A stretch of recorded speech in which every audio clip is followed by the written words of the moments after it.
Em nome do Pai, e do Filho, e do Espírito Santo. Amém. Evangelho de Jesus Cristo, segundo São João. Glória a vós, Senhor. Celebravam-se em Jerusalém a festa da dedicação do templo. Era inverno. Jesus passeava pelo templo, no pórtico de Salomão.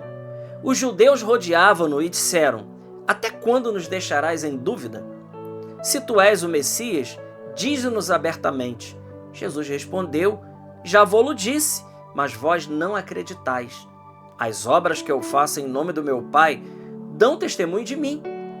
Vós, porém, não acreditais, porque não sois das minhas ovelhas. As minhas ovelhas escutam a minha voz, eu as conheço e elas me seguem.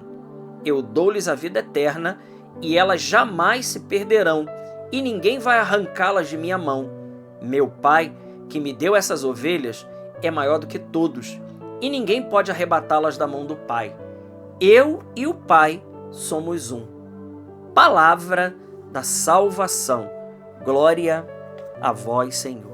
Meus irmãos, nesta terça-feira da quarta semana da Páscoa, Evangelho de São João, capítulo 10, versículos de 22 a 30, é a continuação do texto que nós lemos ontem, da parábola, né, do bom pastor. Jesus que fala. Então nós estamos dando continuidade, né? Estamos avançando aí no capítulo 10 de São João. E dessa vez, Jesus é perguntado pelos aqueles que estavam no templo se ele era de fato o Messias. E Jesus disse o óbvio, né? Eu já disse para vocês, mas vocês não são capazes de acreditar, porque vocês não são das minhas ovelhas, vocês não me ouvem. Aqui tem um ponto maravilhoso para a nossa meditação. Jesus, ele está se colocando e se apresentando para cada um de nós com uma única solução das nossas vidas. Jesus é a única solução da vida do ser humano. Por quê? Porque Jesus, ele é Deus. Pode parecer uma coisa assim ultrapassada, mas se nós formos analisar bem, meus irmãos, não é bem assim. Para muitas pessoas, Jesus, ele é um bom camarada. Jesus é um revolucionário. Jesus, ele é um guerrilheiro. Para outros, Jesus, ele é uma emanação de Deus, como dizia Ário, na primeira grande heresia cristológica da igreja, que o Concílio de Nicéia, no ano de 325, já teve que combater. E lá nós tivemos apenas o Papa, 3 bispos no Ocidente, e no Oriente apenas Santo Atanásio, para defender a fé católica da crise ariana, da heresia ariana, que negava que Jesus era Deus. E o concílio, com toda clareza, colocou para nós, com toda clareza, o Filho de Maria, a segunda pessoa da Santíssima Trindade, que ele é de uma única natureza, ele é de uma única pessoa e 2 naturezas, como nos ensina o concílio, uma pessoa, 2 naturezas. Ele é Deus de Deus, luz da luz, Deus verdadeiro de Deus verdadeiro. Ou seja, como diz o Concílio de Nicéia, Jesus, ele é homoúsios ao Pai. Palavra grega que significa que ele é da mesma substância, essência e natureza. Ele é igual ao Pai. Ou seja, ele é Deus.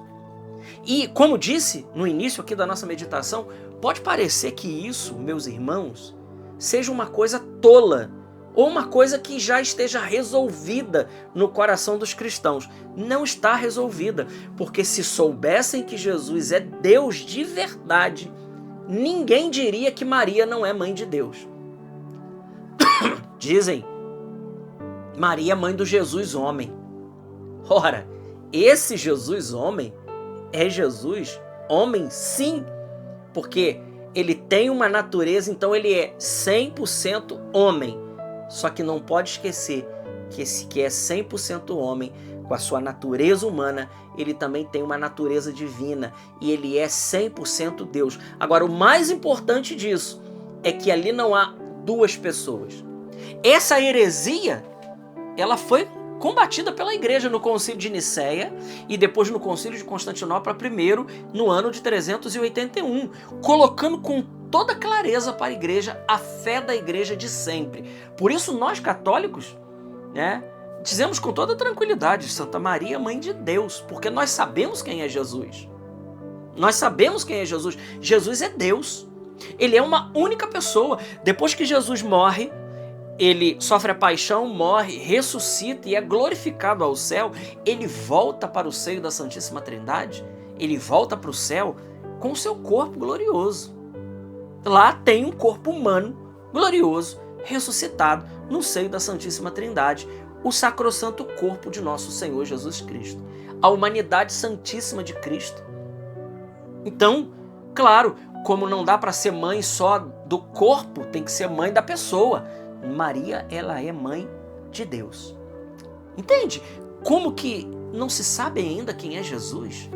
Como não sabe quem é Jesus? Jesus aqui está colocando, eu sou o Messias, mas vocês não acreditam. Jesus está nos chamando a atenção hoje para todos aqueles ainda no mundo que não acredita que ele é o enviado do Pai, que ele é o Messias, que a única salvação, o único que salva as nossas vidas é Jesus. Ninguém não é Maria que salva, não é os santos que salvam, não.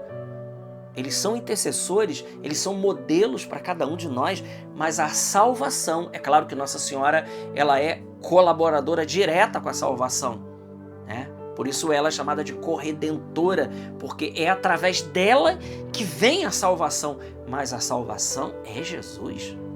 É ele está se colocando aqui, eu sou o Messias, mas vocês não acreditam. Por quê?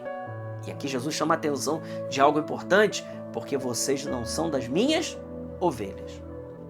Então, Jesus aqui está dizendo, sim, ser ovelha de Cristo importa sim em escutar a sua voz. Quando nós damos ouvido a heresias, quando nós damos ouvidos a erro, a fábulas, a fantasias, nós então deixamos de acreditar em Jesus como ele precisa ser acreditado. É isso, se trata disso.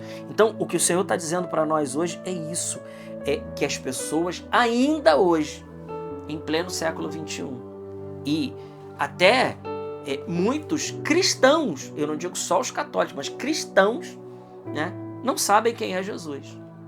Jesus é Deus, ele é o Messias, e para poder conhecê-lo, nós precisamos fazer parte, ser do número das suas ovelhas, E Jesus termina esse evangelho dizendo, meu Pai que me deu essas ovelhas é maior do que todas, e ele diz no final, eu e o Pai somos um. Ele mesmo está dizendo, veja, nem precisava uma definição dogmática da igreja, porque o próprio Jesus está nos dizendo, eu e o Pai somos um. É palavra de Deus. Ou seja, Jesus se coloca aqui, ele puxa todo o evangelho para o mistério dele mesmo. Mistério dele, mistério da sua encarnação, esse grande mistério de amor, um Deus que é gerado, não criado, é consubstancial ao Pai, como nos ensina o concílio. Um Deus que num determinado momento do cronos, do tempo, ele, como nos diz São Paulo na carta aos Romanos, quando chegou à plenitude dos tempos, Jesus então, ele assume uma natureza humana, que recebeu toda ela da Santíssima Virgem Maria. Ele assume uma natureza humana, ou seja, a teologia nos ensina que isso é a união hipostática. A natureza humana de Cristo se une com uma natureza criada, a natureza humana que foi criada, a natureza divina se une com a natureza humana, Ali há a união perfeita. E inclusive o concílio, quando a gente lê lá naquele livrão grosso no Danzig, que é a definição, o compêndio das definições dogmáticas da igreja, nós vamos ver a beleza, que essas naturezas de Cristo não estão totalmente longe uma da outra, nem totalmente misturadas, como se fossem amalgamadas, né? Não, elas são muito unidas, mas elas também não são misturadas.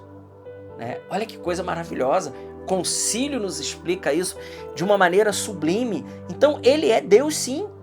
Ele é verdadeiramente Deus, que pelo mistério da união hipostática, Jesus ele assume um corpo humano, uma natureza humana, uma alma humana. Por isso nós dizemos que as ações de Cristo são ações teândricas. Outra palavra da teologia, ações humana e divina.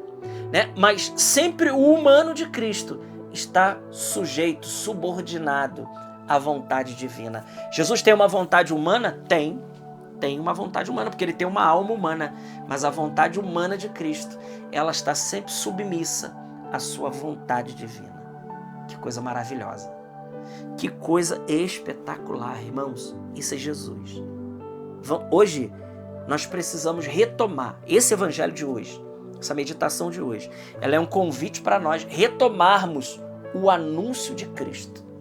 Cristo precisa ser anunciado sobre os telhados, dentro das nossas casas, no meio de trabalho. Nós precisamos anunciar que Jesus está vivo, ressuscitado e que Ele é a única salvação da nossa vida. Glória ao Pai, ao Filho e ao Espírito Santo, como era no princípio, agora e sempre. Amém. Salve Maria Imaculada.